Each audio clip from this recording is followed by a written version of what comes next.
দেশে হঠাৎ নাশকতায় উদ্বেগ বাড়ছে।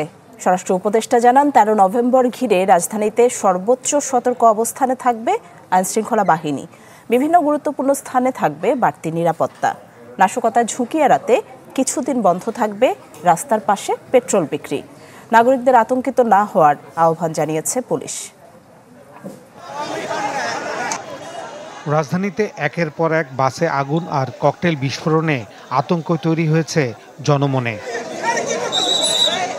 এর মধ্যে দিনে দুপুরে গুলি করে মানুষ খুনে প্রশ্ন উঠেছে আইনশৃঙ্খলা পরিস্থিতি নিয়ন্ত্রণ নিয়ে।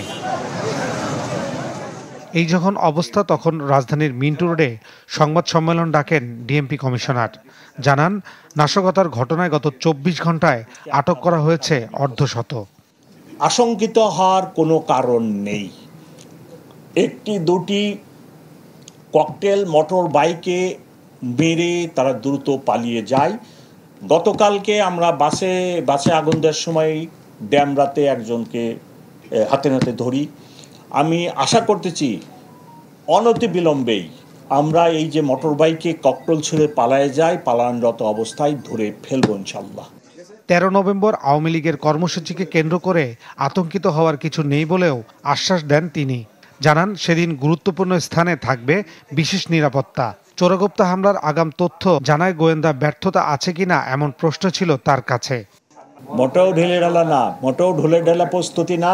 ওই দিন আমরা ব্যাপক নিরাপত্তা ব্যবস্থা নেব, কিন্তু হাইকোর্ট, সম্মানিত হাইকোর্ট, সুপ্রিম কোর্ট, বিচারালয়, এগুলো তো মানুষ বিচার প্রার্থীরা যায়, সেখানে আমি তো এমন কোনো কিছু করতে যাই না সে একটা হ্যারাসমেন্ট, হয়রানির শিকার হয়, সেটাও আমাদেরকে দেখতে হয়। এদিকে সচিবালয় ব্রিফিংয়ে স্বরাষ্ট্র উপদেষ্টা জানান, ১৩ নভেম্বর নিয়ে সতর্ক আছে সরকার। নাশকতার ঝুঁকি এড়াতে কিছুদিন বন্ধ থাকবে রাস্তার পাশে পেট্রোল বিক্রি।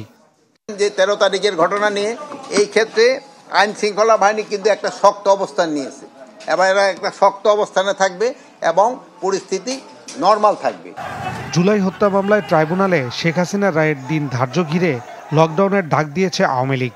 এরপর থেকে বিভিন্ন স্থানে আগুন দেওয়া হচ্ছে বাসে, ঘটছে ককটেল বিস্ফোরণের ঘটনা। ফয়সাল হোসেন, চ্যানেল 24, ঢাকা।